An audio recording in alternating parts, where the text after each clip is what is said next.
Good morning to all of you. आज का हमारा टॉपिक है illumination model in computer graphics. देखिए, realistic displays of a scene are obtained by generating projection of object and by applying lighting effect to the visible surface. कोई भी scene है, उसकी realistic image बनाने के लिए हमें फर्स्ट ऑफ ऑल उसकी पहले तो हमें प्रोजेक्शन जनरेट करनी पड़ती है। First of all projection generate करेंगे एंड उसके ऊपर फिर हम अप्लाई करते हैं लाइटनिंग इफेक्ट। ये काम हम इसलिए करते हैं कि जो भी हमारे पास जो इमेज आए वो बिल्कुल रियल जैसी लगे। नेक्स्ट है कि hidden surface algorithms enable to identify visible surface. Hidden surface algorithms जो हैं वो हमारे यूज होते हैं कोई भी ऑब्जेक्ट जो है उसका विजिबल पोर्शन जो है वो हमें शो हो जाए और जो पोर्शन हमारा हिडन है उसको रिमूव करने के लिए। इसके हमारे काफी सारे एल्गोरिथम्स हैं। ज़ेड-बफर एल्गोरिथम है, पेंटर्स एल्गोरिथम है। तो ये जो हिडन सरफेस एल्गोरिथम है, अब इसकी हेल्प से जब एक बार हमें आइडेंटिफाई हो जाता है विजिबल सरफेस कि कौन सा पोर्शन हमें विजिबल है, देन हम उसके ऊपर शेडिंग मॉडल्स जो है अप्लाई करते हैं। शेडिंग मॉडल्स हमारे यूज किए जाते हैं कंप्यूट करने के लिए intensity and colour for the surface in order to improve the realistic image. जो हमारे पास इमेज है, रियलिस्टिक इमेज जो हमारे पास आई है, उसकी कलर और उसकी इंटेंसिटी को इंप्रूव करने के लिए जो है शेडिंग मॉडल्स का यूज करते हैं। हमारे पास एक टर्म आती है रेंडरिंग। रेंडरिंग क्या है? रेंडरिंग एक प्रोसेस है जो जनरेट करती है रियलिस्टिक इमेज को from A model with the help of computer programs. यानी कि कंप्यूटर प्रोग्राम की मदद से हम कोई भी मॉडल हमारे पास है उसकी हम एक रियलिस्टिक इमेज जो है वो जनरेट करते हैं। रेंडरिंग में हमारे पास दो टेक्निक्स आती है इसके अंदर। एक होती है लाइटनिंग और सेकंड है शेडिंग। लाइटनिंग टेक्निक यूज होती है जो भी ऑब्जेक्ट है उसके ऊपर लाइटिंग इफेक्ट डालने के लिए, और शेडिंग में हम उस ऑब्जेक्ट का शेड्स प्रोड्यूस करते हैं। तो ये जो दो टेक्निक्स हैं, ये जो इमेज हमारे पास आएगी उसकी क्वालिटी को इंप्रूव करने के लिए है कि जब हम इमेज को बना रहे हैं तो हमें वो बिल्कुल रियल जैसी लगे, क्योंकि जब हम उसके ऊपर प्रॉपर लाइटिंग पड़ेगी और उसका शेड आएगा तो हमें वो बिल्कुल रियल जैसी नजर आती है। क्योंकि जो कोई भी ऑब्जेक्ट अगर रियल में है तो वो कहीं किसी पोर्शन से ज्यादा ब्राइट होता है, किसी पोर्शन से थोड़ा सा कम ब्राइट होता है। तो लाइटिंग और शेडिंग अप्लाई करके हम उस ऑब्जेक्ट की बिल्कुल रियल जैसी इमेज जो है क्रिएट कर लेते हैं। इसी में नेक्स्ट एक आता है कि सरफेस रेंडरिंग क्या होता है। Surface rendering is a process to produce realistic image by setting surface intensity according to lighting and colour condition. जैसे हमने रेंडरिंग जो है अप्लाई करी ऑब्जेक्ट के ऊपर, सिमिलरली सरफेस रेंडरिंग जो है वो अप्लाई की जाती है सरफेस के ऊपर। यानी सरफेस जो है उसके लाइटनिंग और जो उसकी कलर कंडीशन है उसके अकॉर्डिंग हम सेट करते हैं इसको।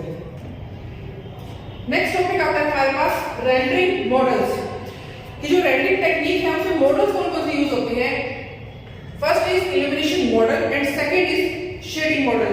और जो हम टॉपिक डिस्कस करेंगे वो है हमारा इल्यूमिनेशन मॉडल। पहले हम ये देख लेते हैं कि इल्यूमिनेशन मॉडल और शेडिंग मॉडल होते क्या है। इल्यूमिनेशन मॉडल जो है it deals with intensity and colour of A point on surface of an object. कोई भी हमारे पास ऑब्जेक्ट है, आप कोई भी एक्सवाईजेड कोई भी ऑब्जेक्ट ले लीजिए, इसका जो सरफेस है उसके ऊपर पर्टिकुलर कोई भी पॉइंट की अगर हम बात करें तो उसकी इंटेंसिटी से डील करता है। यानी वो जो पॉइंट है उसकी इंटेंसिटी क्या है, या हम कह सकते हैं उसकी लुमिनेंस क्या है, या हम ऐसा भी बोल सकते हैं कि उसकी ब्राइटनेस क्या है। तो इन सब चीजों से जो डील करता है उसको ही हम नाम देते हैं illumination model. Second is shading model. It deals with intensity and colour over surface of an object. जहां इल्यूमिनेशन मॉडल ने सरफेस के ऊपर जो पॉइंट्स थे उनकी इंटेंसिटी के साथ डील किया था, वहीं शेडिंग मॉडल उन पॉइंट्स की बजाय जो सरफेस है, हमारा ऑब्जेक्ट का जो सरफेस है उसकी इंटेंसिटी और कलर के साथ डील करता है शेडिंग मॉडल्स। जो हमारा इल्यूमिनेशन और शेडिंग मॉडल्स है इनका फिर हमारे पास ऑब्जेक्टिव क्या है कि क्यों हम यूज करते हैं इल्यूमिनेशन मॉडल और शेडिंग मॉडल को। Illumination model and shading model हमारे जो है हेल्प करते हैं टू प्रोड्यूस करने में realistic image of any scene, कोई भी ऑब्जेक्ट है या सीन है, उसकी जो इमेज, जैसे कि मैं पहले बता चुकी हूँ, उसको बिल्कुल रियल जैसा दिखाना है तो हमें उसके अंदर शेडिंग अप्लाई करनी है और लाइटिंग अप्लाई करनी पड़ती है। नेक्स्ट टॉपिक हमारा आता है इसके अंदर लाइट सोर्स के बारे में। देखिए लाइट सोर्स जो है उसको बेसिकली हम दो कैटेगरीज में डिवाइड कर सकते हैं। First is point source and second is distributed source. आइए देखते हैं इनके बारे में। पॉइंट सोर्स क्या है? In it rays follow radially diverging path from source position, यानी कि जिसके अंदर जो भी हमारा सोर्स है, लाइट का जो सोर्स है, जहां से लाइट निकल रही है, रेज निकल रही है, वो क्या करती है? एक डाइवर्जिंग पाथ ले लेती है। मतलब जैसे ही सोर्स में से रेज निकली, उन्होंने अपना पाथ सेट कर लिया और वो एकदम से एक ही डायरेक्शन में जो है वो मूव कर रही है। डायरेक्शन हम ये नहीं कह सकते वो पर्टिकुलर एक ही डायरेक्शन में जाएंगी, डायरेक्शन अलग भी हो सकती है, बट कहने का मतलब है कि वो अपनी डायरेक्शन को ऐसे मूव नहीं करेंगी, वो फिक्स एक ही डायरेक्शन में जाती है। उसको हम नाम देते हैं कि डाइवर्जिंग पाथ होता है उनका। इसका हम एग्जांपल ले सकते हैं जैसे कि सन एंड बल्ब। सन, सूरज के अंदर जब किरणें निकलती हैं तो वो अपना एक डाइवर्जिंग पाथ ले लेती है और वो फिर उसी पाथ में ही फॉलो करती है, उसी पाथ को। ऐसे ही अगर हम बल्ब की बात करें तो बल्ब में से जब रेस निकलती है तो उनका भी एक फिक्स डाइवर्जिंग पाथ होता है। तो ये होते हैं पॉइंट सोर्स। दूसरा आता है हमारे पास डिस्ट्रीब्यूटेड सोर्स, यानी कि जिसके अंदर एरिया हमारा सोर्स का है वो है स्मॉल होता है। जो भी हमारा सोर्स है लाइट का, उसका जो एरिया है वो स्मॉल होगा। जैसे हम इसका हमने एग्जांपल दे सकते हैं जैसे कि ट्यूबलाइट, कि वो डिस्ट्रीब्यूट हो रखी है वो लाइट, और वो सारी लाइट जो है उनको कुछ कुछ कुछ कुछ करके कैसे थोड़ा बहुत करके जो है पोर्शन को मिल रखा है। तो ये हमारा था लाइट सोर्स के बारे में। इसी में नेक्स्ट आता है फिर कि रिफ्लेक्शन जो हमारी होती है वो उसके बारे में। रिफ्लेक्शन जो है उसको भी हम दो कैटेगरीज में डिवाइड कर सकते हैं। एक हमारे पास आती है डायरेक्ट रिफ्लेक्शन और एक आती है इनडायरेक्ट रिफ्लेक्शन। देखिए डायरेक्ट रिफ्लेक्शन कौन सी होती है? when object is visible by reflected light, जब किसी ऑब्जेक्ट के ऊपर लाइट डायरेक्ट पड़ती है और वो ऑब्जेक्ट हमें विजिबल होता है तो वो हमें विजिबल होगा विद द डायरेक्ट लाइट, तो उसकी जो रिफ्लेक्शन होगी उसको हम लेंगे डायरेक्ट रिफ्लेक्शन। दूसरा आता है इनडायरेक्ट, जब हमें ऑब्जेक्ट विजिबल होता है by reflected light from light reflecting surface, यानी कि जब हमें ऑब्जेक्ट जो है ना डायरेक्ट लाइट पड़ने से विजिबल ना हो करके, बल्कि उस लाइट किसी सरफेस पे पड़ रही है और वो जो सरफेस है वो एक रिफ्लेक्टिंग सरफेस है, यानी कि वो भी लाइट को आगे रिफ्लेक्ट कर रहा है, फिर वो ऑब्जेक्ट हमें विजिबल हो, तो वो हमारा इनडायरेक्ट में कवर होता है। जैसे कि हम यहाँ पे एक एग्जांपल में देख सकते हैं कि यहाँ पे कोई हमारा सोर्स है लाइट का और इधर हमारे पास है कोई ऑब्जेक्ट।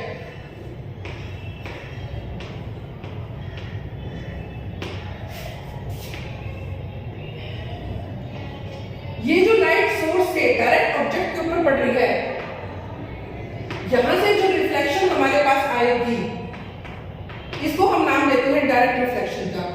और इस तरफ हमारे पास एक सरफेस है जिसका हमने नाम दिया है लाइट रिफ्लेक्टिंग सरफेस।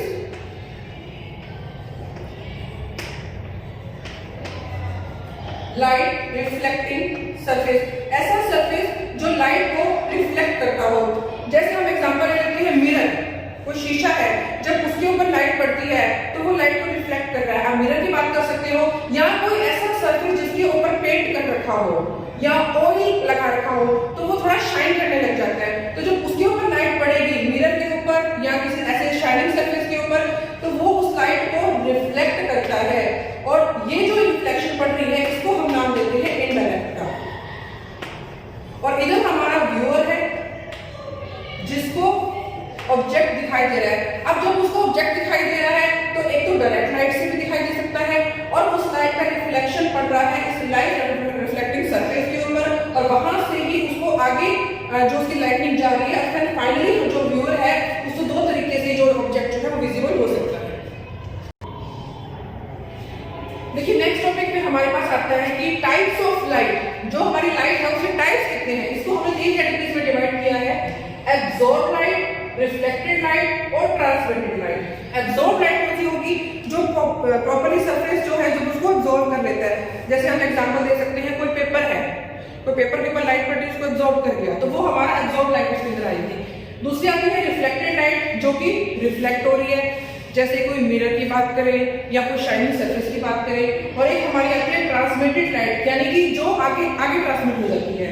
तो amount of incident light absorb, reflected या transmitted by a surface depend on its material. अब हम ये कहेंगे जो लाइट है वो कितनी एब्जॉर्ब हो रही है या कितनी रिफ्लेक्ट हो रही है या कितनी ट्रांसमिट हो रही है, ये सारी बातें जो है वो डिपेंड करती है कि उसका मटेरियल कितना है, मटेरियल कैसा है सरफेस का।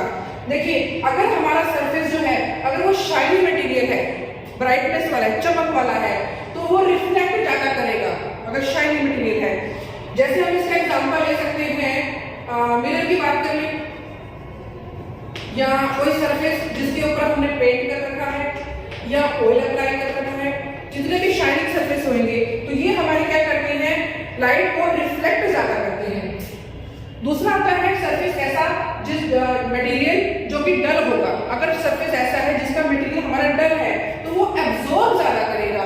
जैसे मैंने आपको कभी पहले एग्जांपल बताया है, जैसे कि हम पेज की बात कर लें, तो रफ सरफेस है वो, तो वो क्या करेगा, लाइट को एब्जॉर्ब ज्यादा करेगा।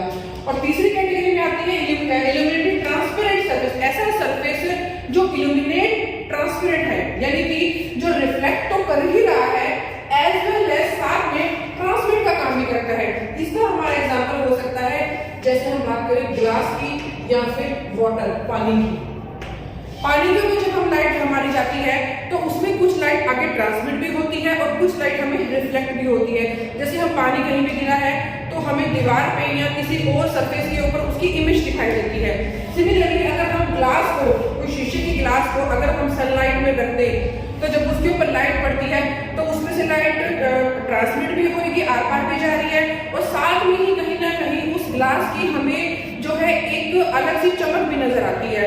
तो वो हमारी जो सरफेस होती है वो इल्यूमिनेटेड ट्रांसपेरेंट होते हैं, यानी कि वो हमें कुछ इल्यूमिनेशन भी दे रही है, कुछ चमक भी दे रहे हैं, और साथ में वो ट्रांसपेरेंट होने की वजह से लाइट को आगे ट्रांसमिट भी कर रहे हैं। तो हम इसलिए कह सकते हैं कि कोई भी जो सरफेस है उसका मटेरियल जिस हिसाब का है उसी के अकॉर्डिंग ही लाइट का नेचर होगा कि वो एब्जॉर्ब हो रही है, रिफ्लेक्ट हो रही है या ट्रांसमिट हो रही है। इसके बाद जो रिफ्लेक्टेड लाइट है, जिसकी हम बात करें कि लाइट हमारी रिफ्लेक्ट हो रही है, उसके तीन कंपोनेंट्स आते हैं। उन कंपोनेंट्स के बेस पे जो लाइट बनेगी हमारे पास ambient light, diffuse light and specular light. जो हमारा टॉपिक है इल्यूमिनेशन मॉडल, जो कि कैलकुलेट होता है used to calculate intensity of light that is reflected from a given point on surface. देखिए इल्यूमिनेशन मॉडल जो है इसकी हम डेफिनेशन देखते हैं, it is used to calculate intensity of light, यानी कि लाइट की इंटेंसिटी को कैलकुलेट करने के लिए यूज किया जाता है, that is reflected from a given point on a surface. किसी भी सरफेस के ऊपर जो गिवन पॉइंट्स है, किसी भी पर्टिकुलर पॉइंट की बात कर लें, वहां से जो लाइट रिफ्लेक्ट हो रही है उसकी इंटेंसिटी क्या है, उसको कैलकुलेट करने के लिए ही हमारा इल्यूमिनेशन मॉडल जो है वो यूज किया जाता है। इल्यूमिनेशन मॉडल जो होता है ये कवर करता है इन तीनों चीजों को, एम्बिएंट लाइट को, डिफ्यूज लाइट को और स्पेक्युलर लाइट को। तो हमारा इल्यूमिनेशन मॉडल जो है जब इसने तीनों चीजों को कवर किया तो ये हमें बेसिकली यूज हुआ हमारा कैलकुलेट करने के लिए कि जो लाइट रिफ्लेक्ट हुई गई है उसकी इंटेंसिटी हमारी कितनी है। नेक्स्ट आता है इल्यूमिनेशन मॉडल जो है उसको हमने डिफाइन किया गया है दो कैटेगरीज में, लोकल इल्यूमिनेशन मॉडल और ग्लोबल इल्यूमिनेशन मॉडल। देखिए लोकल इल्यूमिनेशन मॉडल जो होंगे they do not consider light from objects in scene. ये मॉडल्स जो मॉडल्स होते हैं, कोई भी हमारे पास सीन है, हम सपोज अगर हम रूम की बात करें तो वहां पे ऑब्जेक्ट्स है, वहां से कोई लाइट अगर है तो उसको कंसीडर नहीं करते, ये कंसीडर करेंगे ओनली फ्रॉम लाइट सोर्स, यानी कि वो सोर्स जहां से लाइट आ रही है सिर्फ उसी लाइट को ही कंसीडर करते हैं, तो वो उनको नाम दिया जाता है लोकल इल्यूमिनेशन मॉडल। तो सेकंड आते हैं global illumination model, they consider light from multiple sources. ये काफी सारे सोर्सेज से लाइट को कंसीडर करते हैं, यानी कि जहां से डायरेक्ट लाइट आ रही है उसको भी कंसीडर करेंगे, इसके अलावा कोई और लाइट है वहां पे प्रेजेंट है तो उसको भी कंसीडर करेंगे।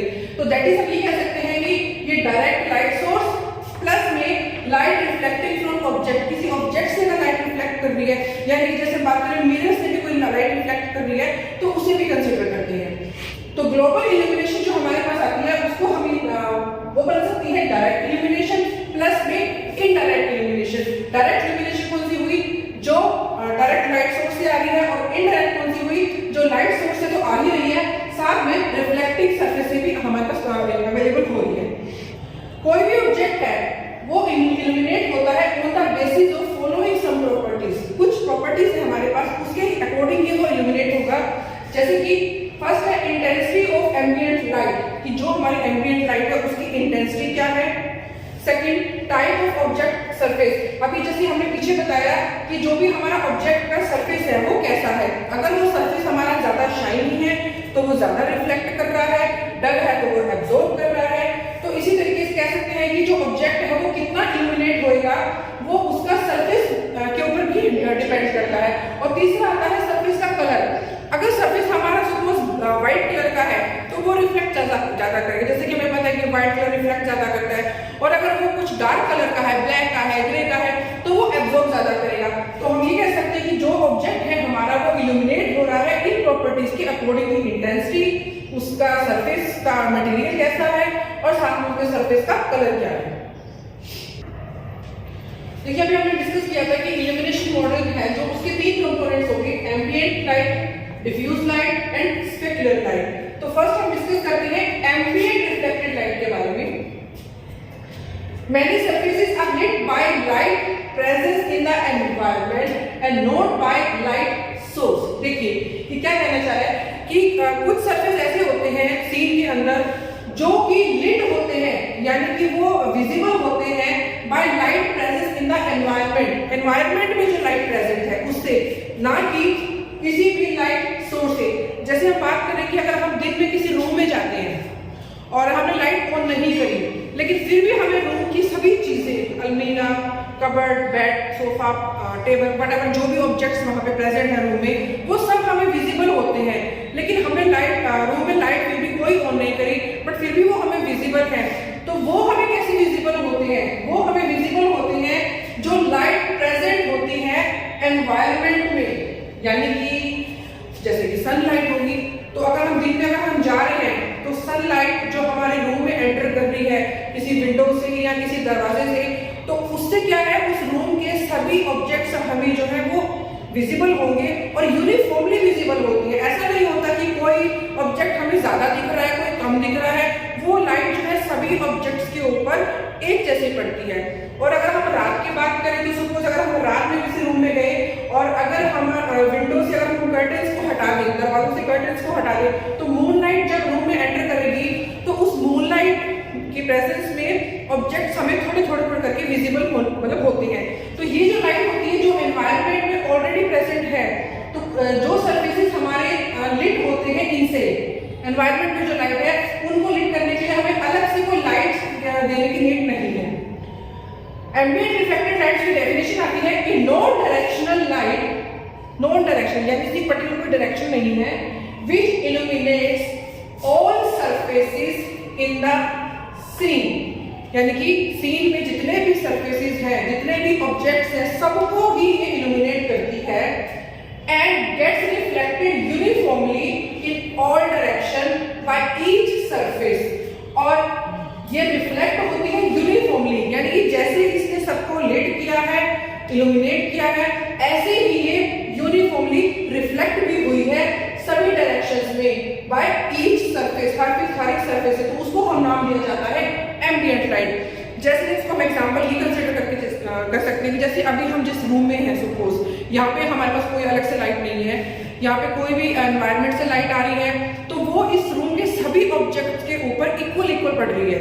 जब वो ऑब्जेक्ट्स के ऊपर इक्वल पड़ रही है और फिर वो लाइट रिफ्लेक्ट हो रही है तो वो सभी डायरेक्शंस में यूनिफॉर्मली है, एक जैसी है।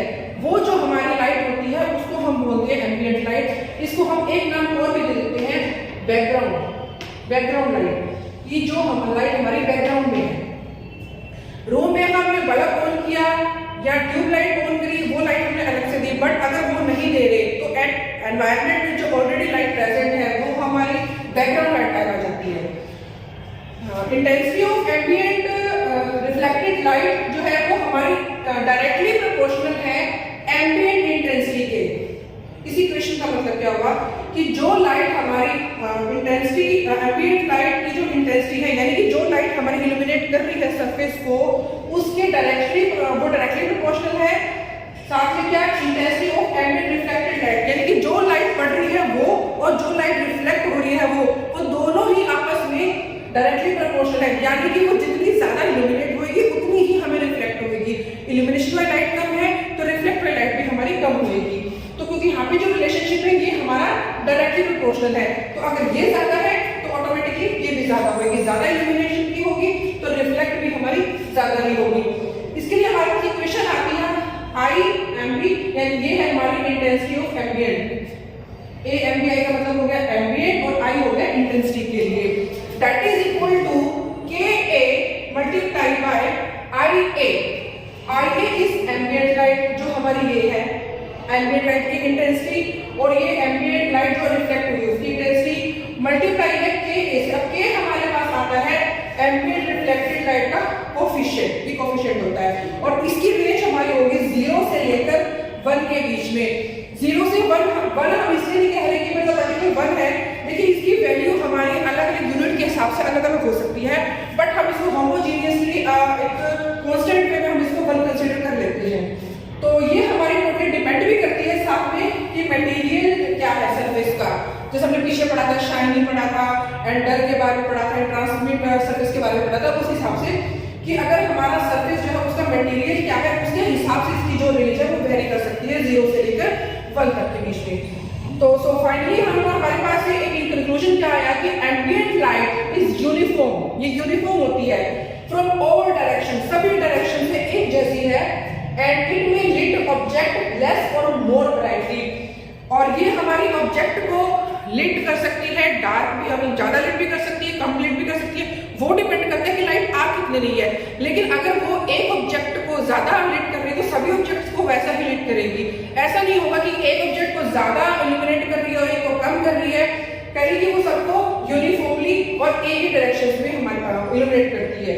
एंड फाइनली हम ये भी कह सकते हैं कि जो एम्बिएंट लाइट है ये हमारी इंडिपेंडेंट होती है of direction and distance of source light, कि जहां से लाइट आ रही है वो सोर्स हमारा कितनी दूरी पे है या किस डायरेक्शन से लाइट आ रही है उसकी टोटली इंडिपेंडेंट होती है एम्बिएंट लाइट, या हम इसको कह सकते हैं background light.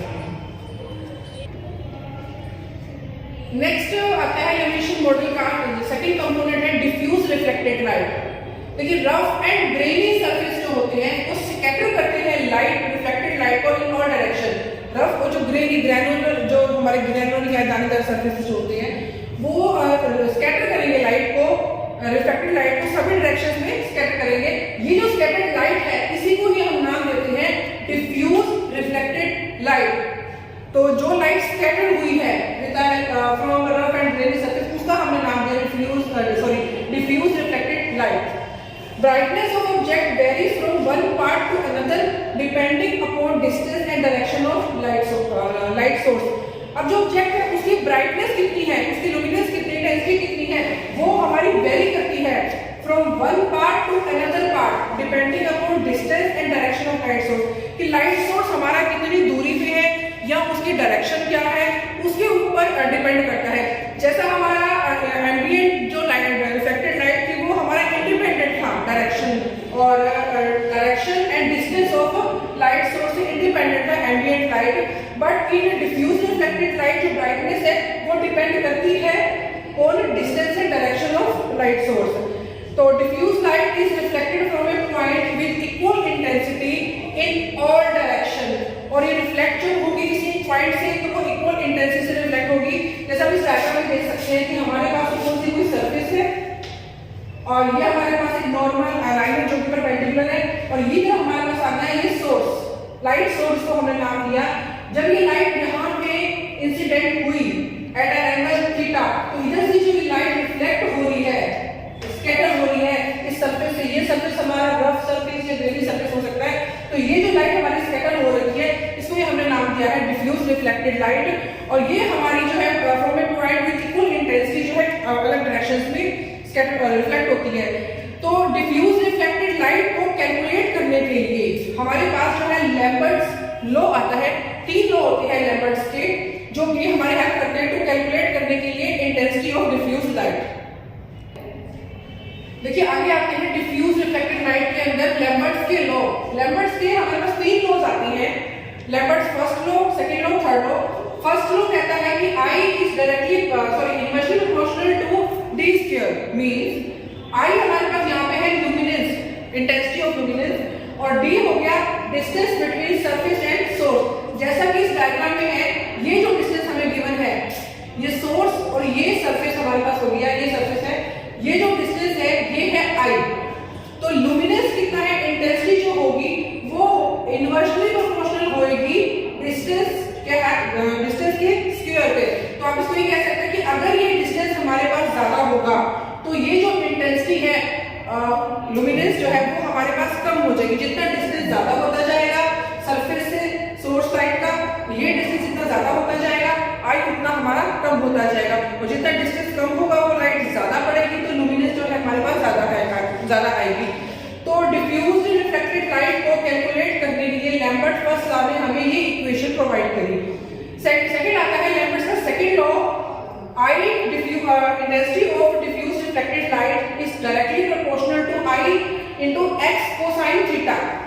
Here I diffuse is intensity of diffused reflected light, जो हमारे पास लाइट यहाँ पे डिफ्यूज हो रही है, ये इसकी इंटेंसिटी जो है वो डायरेक्टली प्रोपोर्शनल टू है किसके, इंटेंसिटी ऑफ ये जो इंसिडेंट लाइट जो आ रही है इसके इनटू में उसका कोसाइन थीटा, यानी कि एंगल के ऊपर। जैसे कि हम इस डायग्राम में देख सकते हैं कि ये जो आई हमारे पास इंसिडेंट लाइट है, ये इस नॉर्मल वेक्टर से थीटा डिग्री एंगल पर इंसिडेंट हो रही है, इसको नाम दिया है थीटा आई इंटेंसिटी के लिए, इंटेंसिटी ऑफ जो लाइट इंसिडेंट हो रही है उसके लिए। और यहाँ पे लाइट जो रिफ्लेक्ट हो रही है जिसको नाम दिया है डिफ्यूज रिफ्लेक्टेड लाइट, जहाँ हियर जो एंगल प्रोवाइड हुआ है दैट इज थीटा आर। तो ये जो डिफ्यूज रिफ्लेक्टेड लाइट की जो इंटेंसिटी है वो हमारी डायरेक्टली प्रोपोर्शनल हुई इस एंगल के कोसाइन थीटा के एंगल के। तो हम इसको ये बोल सकते हैं कि रिफ्लेक्शन हमारी जो डिपेंड करती है उन एंगल, जितना ज्यादा ये हमारा एंगल होएगा उतनी ही ज्यादा हमारी इंटेंसिटी होएगी। ये प्रॉपर्ली जो है इस एंगल के ऊपर डिपेंड करता है। नेक्स्ट आता है लैम्बर्ट्स का third law, luminous intensity of light decreases exponentially with distance as it travels through absorbing medium। जब हमारा जो इंटेंसिटी है लाइट की, अगर लाइट हमारा जितना absorbing medium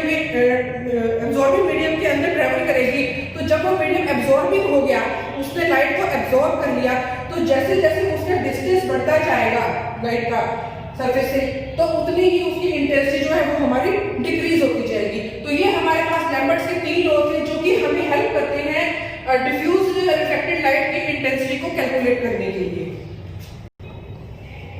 The last is specular reflected light, जो कि थर्ड कंपोनेंट है इल्यूमिनेशन मॉडल का। देखिए for ideally perfect reflector light would be reflected exactly in one direction. हम ये कंसीडर कर लेते हैं कि अगर हमारे पास कोई ऐसा रिफ्लेक्टर है जो आइडियली परफेक्ट है, यानी कि उनको परफेक्ट रिफ्लेक्शन अगर हमें दे रहा है, तो उस केस में जो लाइट होगी वो हमारी रिफ्लेक्ट होगी एग्जैक्टली इन वन डायरेक्शन में ही रिफ्लेक्ट होगी। बट एक्चुअली ऐसा नॉट पॉसिबल, प्रैक्टिकली ऐसा पॉसिबल नहीं होता। तो इसलिए बट जैसे कह रहे हैं but ideal reflector is not possible, ऐसे रिफ्लेक्टर प्रैक्टिकली तो नहीं पॉसिबल। तो इसलिए हमारे पास क्या होगा, स्पेक्युलर रिफ्लेक्शन आ जाती है। So we have specular reflection over a finite viewing position around the vector R. जैसे हम दो यहाँ पे डायग्राम कंसीडर करते हैं, ये हमारा यूज हो रहा है फॉर शाइनी सरफेस के लिए और ये यूज हो रहा है हमारा किसी डल सरफेस के लिए।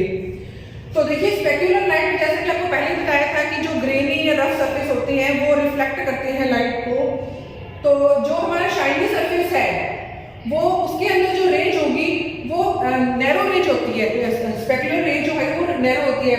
यहाँ पे कंसीडर करते हैं कि ये हमारा सरफेस है एस, ये नॉर्मल वेक्टर हो गया जो 90 डिग्री एंगल के ऊपर है, इस सरफेस के ऊपर ये 90 डिग्री एंगल के ऊपर होता है ये। और ये हमारा हो गया सोर्स जहां से लाइट आ रही है, incident light, incident that is I, and ये हमारा पास नॉर्मल वेक्टर के ऊपर एट एन एंगल थीटा के ऊपर होगी। तो इधर से जो लाइट रिफ्लेक्ट हुई, ये रिफ्लेक्टेड लाइट, और यहाँ पे स्पेक्युलर लाइट जो है इसकी जो रेंज है यहाँ पे नाम दिया गया शाइनी सरफेस है नैरो स्पेक्युलर जो शाइनी सरफेस होंगे वहां पे स्पेकुलर की जो रेंज होगी वो नैरो होती है, कम होगी, इतनी सी ही होगी, इसीलिए कम रेंज होगी तो वो ज्यादा शाइनी सरफेस आ जाता है हमारे पास। सेकंड जो है वो है डल सरफेस के लिए। तो जहां पे डल सरफेस की बात करें, सिमिलरली यहाँ पे भी इंसिडेंट लाइट है at an angle theta to the normal line which is 90 degree on the surface, and यहाँ पे जो ये रिफ्लेक्टेड लाइट है और जो स्पेकुलर लाइट है इसकी जो रेंज है ये वाइडर है, ये रेंज हमारे पास वाइडर है, और यहाँ पे रेंज जो थी वो नैरो थी, यहाँ पे रेंज जो है वो वाइडर है। सो डल सरफेस जो है उनके पास हमारे पास वाइडर स्पेकुलर रिफ्लेक्शन रेंज आ जाती है। तो इसी के साथ हमारा ये टॉपिक स्पेकुलर रिफ्लेक्टेड लाइट खत्म हो जाता है, और ये जो तीनों कंपोनेंट्स थे एम्बिएंट, डिफ्यूज और स्पेकुलर, ये हमारे कंपोनेंट्स हो गए इल्यूमिनेशन मॉडल के अंदर। तो एंड लास्ट में ये हमारा टॉपिक इल्यूमिनेशन मॉडल जो है यहाँ पर फिनिश हो जाता है। And thank you so much.